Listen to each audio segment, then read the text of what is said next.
Bonjour à tous, on se retrouve pour un nouveau vlog lecture. Je suis en vacances, j'ai du temps, j'étais d'humeur, donc voilà, me voici après un certain moment. On va commencer par aujourd'hui, c'est bien. Je viens de vous tourner une vidéo, donc il y aura une nouvelle vidéo sur ma chaîne qui je pense sortira avant celle-ci. C'est donc le Kill Saga. J'ai plus ou moins répondu à la vidéo de Pickety et du moins je m'en suis inspirée et j'ai fait mon propre Kill Saga. Je vous le mettrai dans le i si vous ne l'avez pas encore vu, n'hésitez pas à aller la voir. Voilà, sinon aujourd'hui je suis allée à la bibliothèque et j'ai pris 3 nouveaux bouquins, donc j'étais sage, 3 nouveaux bouquins seulement. Parce que justement il y a le Kill Saga et que si je prends beaucoup de bouquins je vais pas pouvoir les terminer ces sagas là. Et donc j'ai pris Interfile, qui est aussi une saga, oui. J'en ai pas parlé dans Kill Saga, non. Parce que donc j'ai lu le tome 1 et 2, donc voici le tome 3, logique, mais, parce qu'il y a un gros mais, en gros l'auteur a informé sur les réseaux sociaux que les éditeurs Pocket Jeunesse ne voulaient pas éditer le 4e tome. Je ne sais plus pourquoi, je ne sais plus la raison, je voudrais pas dire de bêtises. Et donc le problème c'est que comme je vous avais dit, je voulais les lire en bibliothèque. Je ne sais pas si je vais pouvoir me le procurer en bibliothèque et surtout pas avoir un moment je pense. Donc je voulais pas me stresser en me disant il faut absolument que je la termine, il faut absolument que je trouve le tome 4. Sachant que je pense qu'à l'heure qu'il est, il est même pas édité du coup puisqu'il doit trouver une autre solution. Donc je voulais pas me stresser avec, je me suis dit si tu le trouves, bah tu le trouves, et tu le lis et puis sinon bah tant pis. Voilà, mais du coup je l'ai trouvé, tant mieux. Hop, donc cette fois c'est pas une saga que j'ai déjà lue, qui est donc Étiquette Espionnage, le tome 1, donc le pensionnat de Mademoiselle Géraldine. Donc je suis tombée dessus, le résumé m'a beaucoup inspirée, c'est une jeune fille, Sophronia, c'est original comme prénom, qui a 14 ans, qui vit en Angleterre et qui se trouve dans un pensionnat parce que sa mère l'y a mis parce qu'elle trouve qu'elle n'est pas une parfaite lady, mais Sophronia va se rendre compte que dans cet orphelinat, il forme aussi des espions. Et donc c'est ses aventures. Je ne sais pas combien il y a de tomes, j'avoue. Je ne me suis pas posé la question. Cette couverture est juste magnifique par contre. J'adore. Et donc voilà, je me suis pas posé la question. Je me suis dit que ça allait être lu rapidement. Voilà. J'ai pris un 3e livre, j'ai pas menti, mais je ne peux pas vous le montrer parce que ça concerne une autre vidéo qui va arriver, je ne sais pas quand. J'ai arrêté de m'engager sur les dates, ça marche pas pour moi. Mais du coup, si je vous montrais, je vous spoilerai la prochaine vidéo. Donc ce serait pas cool. Voilà. Sinon, je parlais de ma lecture en cours qui est donc Entre deux mondes de Olivier Norek. Je me suis lancée dans les Olivier Norek, donc je vous avais parlé d'un pas qui a été un gros coup de cœur. J'ai ensuite lu d'autres livres de lui. J'ai oublié. Ah mais c'est pas possible d'avoir une mémoire pareille. J'ai peut-être lu Sur tension de lui. Peut-être. En tout cas, ce qui est sûr, c'est que depuis le dernier vlog, j'ai lu Territoire, avec qui j'ai eu... Voilà. En gros, comment vous dire, j'ai pas adoré parce qu'il y a beaucoup de violence et que pour moi à certains moments c'était devenu genre inutile. C'était de la violence pour être de la violence et ça m'a un peu gênée, j'ai eu beaucoup de mal à rentrer dedans du coup. Mais dans un sens c'est normal vu le thème du roman qui est donc Territoire, qui est donc les cités et le cartel de la drogue en fait qui agit là-bas. Et donc les relations avec les policiers, la politique, les magouilles politiques, etc. Et du coup je comprends le besoin de violence, mais on a des détails dont on se serait volontiers passé et qui m'ont sorti de l'histoire et qui sont juste là pour choquer. Ça sert pas le roman en fait. Donc ça m'a un peu... voilà. Mais sinon c'était un bon roman, j'ai bien aimé. Mais du coup ça n'a pas pu être un coup de cœur à cause de ça. Et plus je lis des livres de Norek, plus je vois que c'est son style. Le but c'est de choquer justement. Pour se rendre compte de réalité d'une thématique à chaque fois. Et donc dans celui-ci qui est Entre deux mondes, on est on est à Calais avec du coup la jungle et les migrants. Et pour l'instant j'aime bien. J'en suis que, vous voyez, au quart, même pas. Donc pour l'instant j'aime bien, mais ça me paraît un peu décousu. C'est-à-dire qu'on va suivre deux personnages différents qui, je pense, vont à un moment ou à un autre se retrouver au même endroit parce que sinon il n'y a pas d'intérêt. Mais on passe de l'un à l'autre et du coup, au départ, j'étais perdue. Je savais pas de qui on parlait. On parlait d'événements qui concernent un personnage avec d'autres personnages, mais on les nommait juste comme ça. On nous expliquait pas qui étaient ces personnes par rapport à notre personnage et du coup, c'était implicite, on va dire, et il m'a fallu un petit moment pour accrocher les wagons. Donc c'est un peu ce que je peux lui reprocher à ce livre. Pour l'instant, c'est un peu confus. Après, j'en suis qu'au début, peut-être que ça s'arrange après, peut-être qu'au final c'était un peu un coup de cœur, ça part mal pour être un coup de cœur, mais peut-être que je vais beaucoup aimer, ça se peut. En tout cas, cet auteur réussit le pari de choquer, parce qu'on nous décrit des trucs atroces, et c'est la réalité, j'espère. Non, j'espère pas, mais je pense que ça se rapproche de la réalité. Voilà. Je vais arrêter de blablater parce que sinon ça va durer 30 ans. Et donc je vais vous laisser pour qu'on se retrouve demain, un autre jour peut-être. On se retrouve donc le lendemain comme prévu. J'espère que la luminosité va pas être pourrie parce qu'il y a des nuages depuis tout à l'heure et que vous n'entendrez pas beaucoup de bruit. La joie d'habiter en ville. Depuis hier soir, je n'ai plus internet. Voilà, c'est le côté réjouissant. Donc bon, le bon côté, c'est que du coup, j'ai pu lire. Donc, j'ai fini mon bouquin. Voilà, sans internet, on s'occupe comme on peut. Et donc, j'ai fini mon bouquin que je pensais avoir amené, mais que apparemment je n'ai pas amené. C'est donc Entre deux mondes, dont je vous ai parlé hier. Oui, je vous ai parlé hier. Et du coup, je l'ai fini comme prévu. C'est pas un coup de cœur. J'ai bien aimé pourtant. Mais moins que les autres de Olivier Norek. On était bien embarqués dedans, il n'y a pas de problème. Mais je sais pas, il n'y avait pas assez d'action. En fait, l'histoire s'y prêtait pas à l'action, mais je sais pas, c'était pas une histoire aussi intéressante pour moi que l'ont été les autres.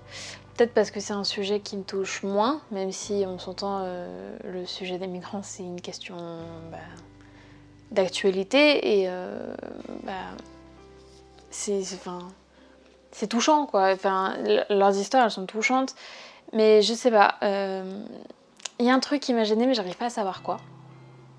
En tout cas, hier je vous disais que il y avait des moments assez confus dans le livre, mais au final il y avait vraiment un passage où vraiment c'était confus, où il fallait raccrocher les wagons, mais tout le reste ça a été sans problème. J'étais un peu déçue de la fin, je vous avoue, mais bon, je ne vais pas vous en dire plus au cas où vous auriez envie de le lire. Mais oui, je pense que je ne lirai pas de Norek avant un petit moment, sachant qu'il me reste encore Code 93, je crois que c'est ça le nom, à lire. Mais de toute façon, je ne l'ai pas. Je pense qu'il est trouvé à la bibliothèque, mais je vais faire une pause dans les Norek. Et dans tous les cas, j'ai mon Glitch Saga. Donc, c'est une pause forcée, on va dire. Même si de toute façon, je vais faire entre les sagas, je vais lire d'autres livres parce que sinon, je vais me dégoûter. Et puis, j'ai des bibliothèques à lire aussi, donc forcément. Voilà. Et donc, vu que je n'ai toujours pas internet aujourd'hui, j'ai lu un manga qui est donc le tome 2 de Lonely World. Je pensais l'avoir amené aussi, mais non. Forcément, tête de Lina jusqu'au bout. C'est vraiment tout mignon. J'essaierai de vous mettre quelque part la couverture. La couverture est magnifique, comme le tome 1 d'ailleurs. Les couvertures sont magnifiques pour cette saga-là, on n'a qu'une envie, c'est de les lire. C'est tout mignon, c'est tout doux, Ça se lit d'une traite. L'histoire est vraiment originale. On est vraiment embarqué dedans. Donc pour résumer la saga, on suit une petite fille qui se réveille un jour et qui ne se rappelle pas ce qui lui est arrivé. Et au fur et à mesure de cette découverte, elle va comprendre que dans ce monde, il n'y a plus aucun humain mis à part elle et qu'elle est entourée de pas cyborg. Android, ça va pas non plus. De robots, on va dire, et qui ont tous des apparences qui vont d'humaines à boîtes de métal, et qui ont toutes chacune une fonction. Et donc elle va tomber sur 2 robots en particulier avec qui elle va s'attacher et elle va donc faire le chemin, etc. Et puis il va lui arriver des aventures, on va découvrir au fur et à mesure ce qui se passe dans ce monde-là et qui elle est. Et donc ce 2e tome, forcément, est la continuité du premier, mais ça, j'ai pas besoin de le dire.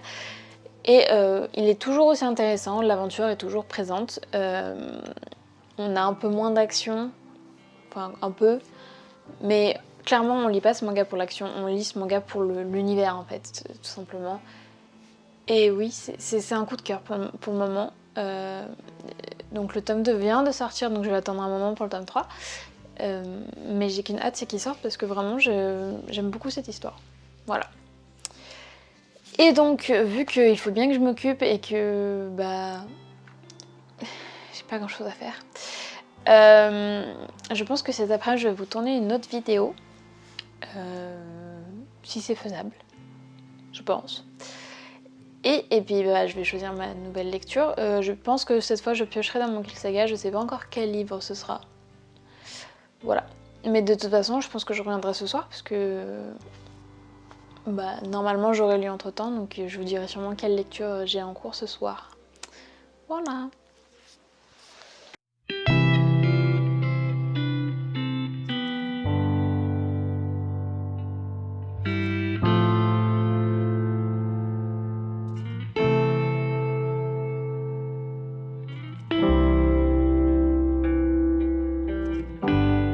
Je vous retrouve le dimanche parce que honnêtement j'ai eu la flemme de filmer vendredi soir et que hier c'était journée en amoureux au parc d'attractions, autant vous dire que le soir j'étais complètement exténuée et j'avais pas la foi de filmer. Donc je vais vous parler de ce que j'ai lu vendredi, donc le tome 3 de La Malédiction des Dragon's Blood, c'est pas Dragon's Slot. J'ai appris que du coup le tome 4 sortirait en octobre, donc d'un côté ça m'embête un peu parce que du coup ça veut dire qu'il va forcément rentrer dans le Kill Saga, donc ça me fait un livre de plus à rentrer dans le Kill Saga. Mais de l'autre je suis contente parce que le tome 3 se finit tellement sur un... comment dire, en gros dans le tome 3 on avance vraiment dans l'histoire,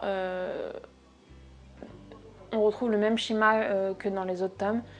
J'essaie de trouver comment vous décrire sans spoiler ni rien du tout, donc c'est un peu compliqué. Mais en gros, on garde le même schéma, on continue dans l'histoire, on progresse, et à chaque fois, arrivé j'arrive pas à parler.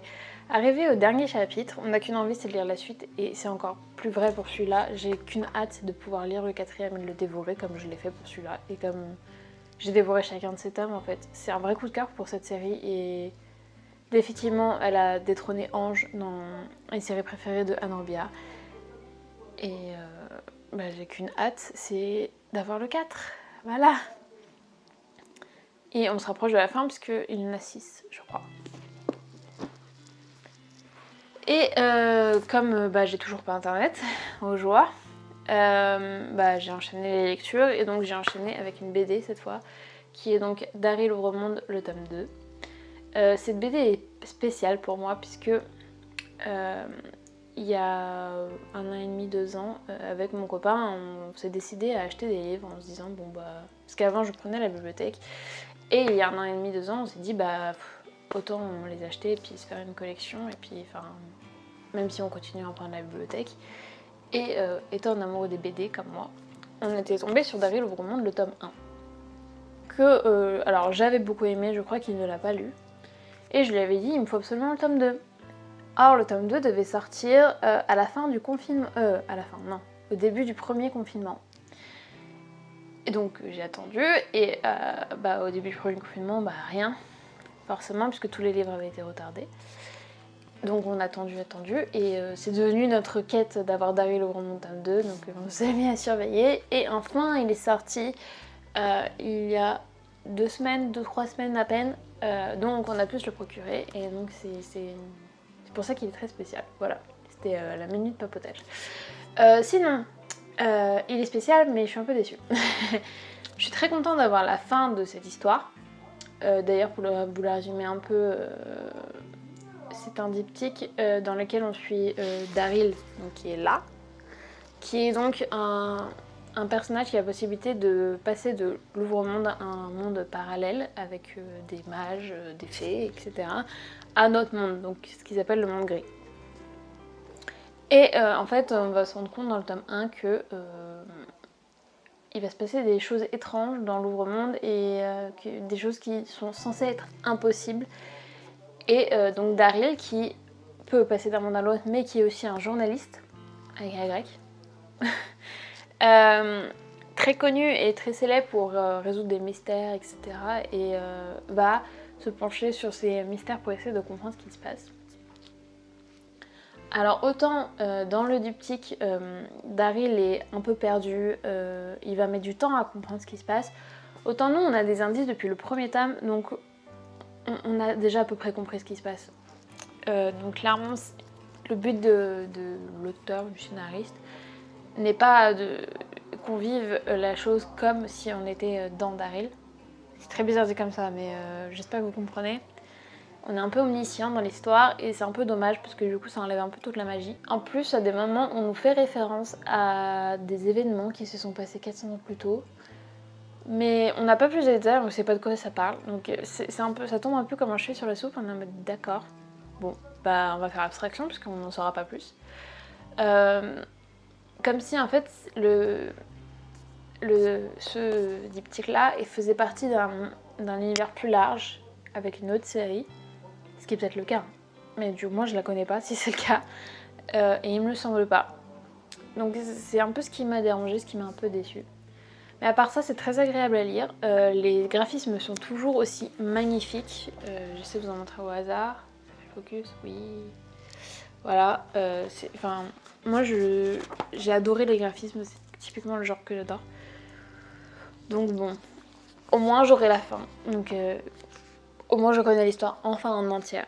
En entière ? En entier, c'est mieux. Voilà pour ce que j'ai lu. Je me suis pas attaquée à d'autres romans / BD pour l'instant. J'étais un peu occupée, fatiguée. Du coup, je pense que ça va être aujourd'hui. Et je pense que du coup, je reviendrai vers vous ce soir pour vous montrer ma lecture en cours. Sachant que j'ai absolument aucune idée si je pars sur un livre qui est dans mon Kill Saga pour essayer de l'avancer encore.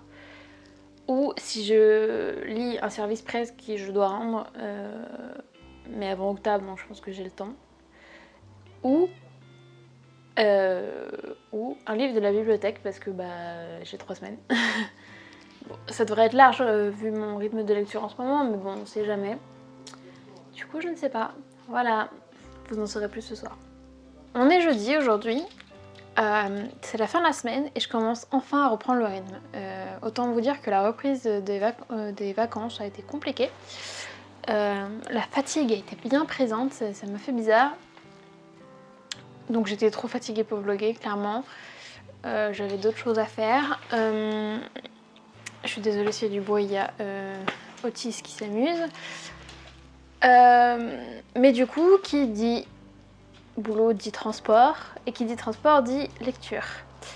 J'ai donc commencé ce service presse que j'ai reçu, donc qui est Beautiful People, qui est assez compliqué à résumer. Comment dire ça ? En gros, on suit un protagoniste qui s'est retrouvé mêlé à une affaire de meurtre d'une secrétaire. Et au moment où le livre se déroule, le procès va s'ouvrir et à travers des flashbacks, il nous raconte sa vie, il nous raconte comment il en est arrivé là, ce qui s'est passé, les machinations, si on veut, derrière le meurtre. Et en fait, ce qui va se passer, c'est que durant ce procès, le principal suspect va être innocenté.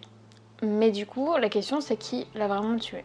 Et donc à travers le parcours du protagoniste, je suppose, on va comprendre qui c'est. Donc ça parle de machination, de complot, de politique. C'est assez complexe à lire. Clairement, je vais pas le lire en m'endormant le soir. C'est quoi le mot ? Le style est très alambiqué, très complexe. C'est des mots bien compliqués. Il m'a fallu du temps pour entrer dedans.